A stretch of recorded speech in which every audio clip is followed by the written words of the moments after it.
26/07/2024, 26 juillet 2024. Retenez bien cette date, c'est la date d'ouverture des Jeux Olympiques de Paris. Bonjour Pierre. Bonjour Richard. Bonjour à tous, bienvenue dans cette première de Smart Sport. Et en attendant cette date d'ouverture des Jeux Olympiques de 2024, nous donnons rendez-vous tous les week-ends aux décideurs du sport, sponsors, équipementiers, fédérations. Fédération sportive, fédération handisport, de e-sport, ils sont absolument tous dans les starting blocks. Notre première invitée aujourd'hui, il y a Magali Tesnas de Moncel, qui est la directrice générale de Sportsera, notre partenaire sur Smart Sport. Alors Magali, une première question, basique, toute simple.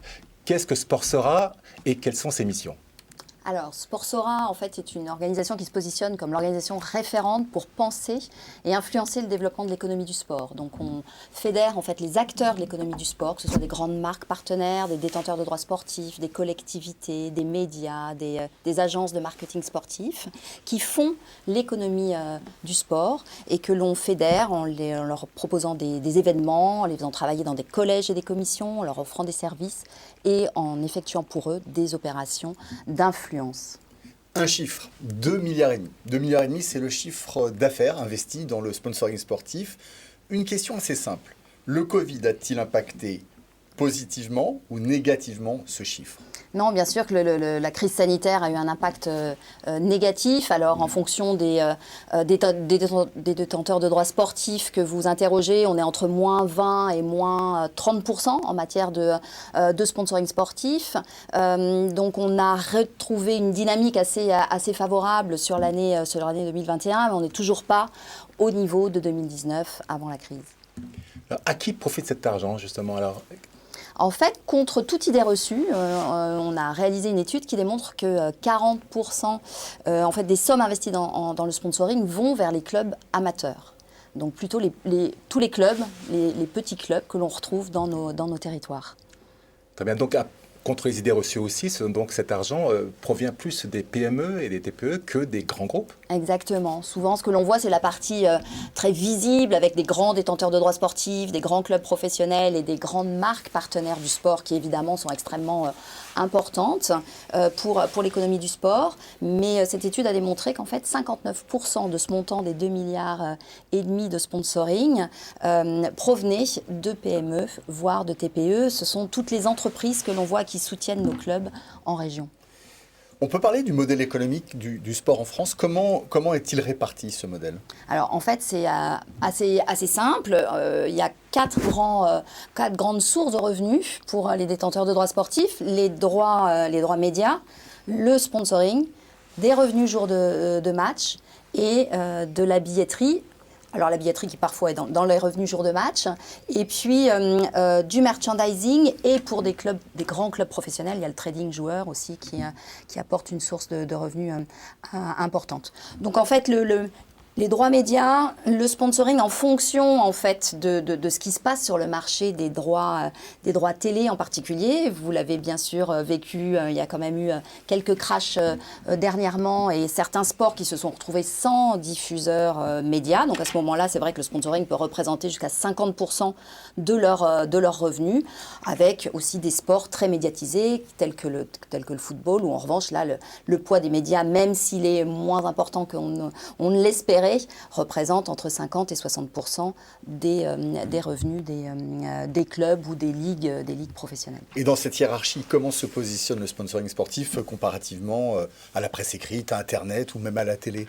Alors effectivement, c'est 2,5 milliards du sponsoring sportif. En fait, si on les compare aux grands autres outils de communication, ils se placent en troisième position, derrière Internet, la télévision et avant la presse écrite. Ce qui montre en fait la puissance de cet outil. Et c'est justement tout l'objet, certainement, de l'émission que vous créez aujourd'hui avec Smart Sport, de montrer la puissance. Et avec Sportsera, en tant que partenaire, nous en sommes très très fiers et très heureux, de montrer effectivement la puissance de ce levier qui est le sport et le sponsoring sportif.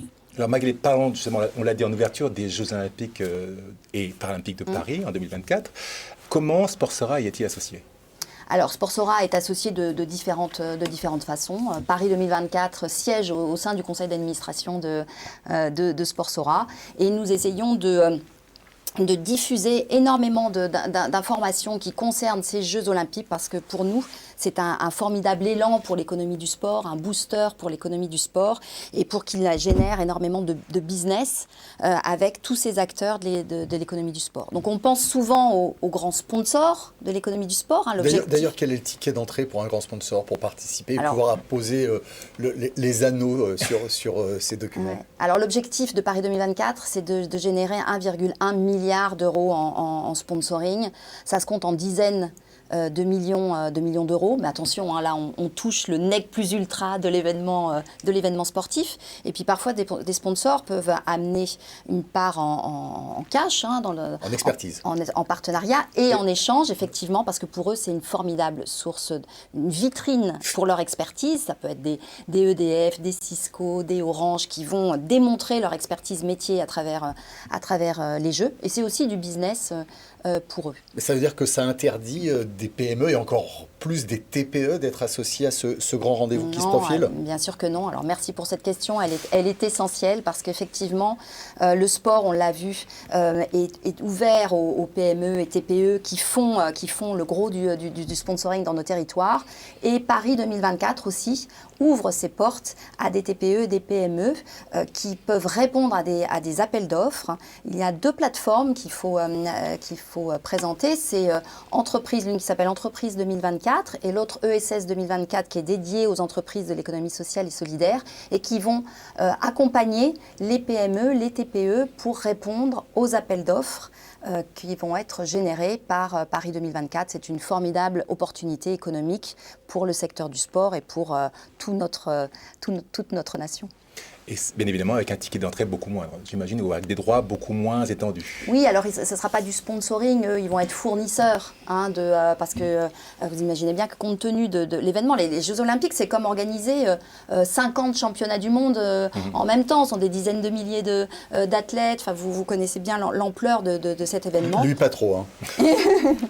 Et on comprend bien qu'effectivement, il y a énormément d'entreprises qui ont leur place en tant que fournisseurs pour être en mesure de délivrer ces jeux. Magali, dernière question. Calendrier à venir des temps forts de Sportsora? Alors, Sportsora en 2022, on a une énorme actualité. D'abord, on commence l'année très bien avec le partenariat sur cette émission Smart Sport. Et puis, on délivre, nous, une quarantaine d'événements. Pas les Jeux Olympiques, moins grande ampleur, mais c'est quand même des très beaux événements dans l'année. Donc les trophées Sportsora du marketing sportif, nous y serons. Une garden party avec plaisir, il y sera. Bien sûr. Et puis ce sont des observatoires, l'observatoire du naming, l'observatoire des grands événements sportifs internationaux, un nouvel observatoire sur le sujet du sport et médias. On va adresser des sujets tels que les fan tokens, les NFT, le sujet des fonds d'investissement qui aujourd'hui s'intéressent de plus en plus au sport. Donc en fait, c'est une multitude d'événements, d'activités. J'engage les gens qui nous écoutent à aller regarder sur le site de Sportsora, ils verront tout le programme. Et puis surtout, on est en 2022, année d'élection présidentielle, donc on va avoir une très grosse activité en matière d'influence parce qu'il y a de nombreux sujets à porter, à pousser auprès des différents candidats à l'élection présidentielle. Merci Magali. Merci à Magali. vous. Merci beaucoup.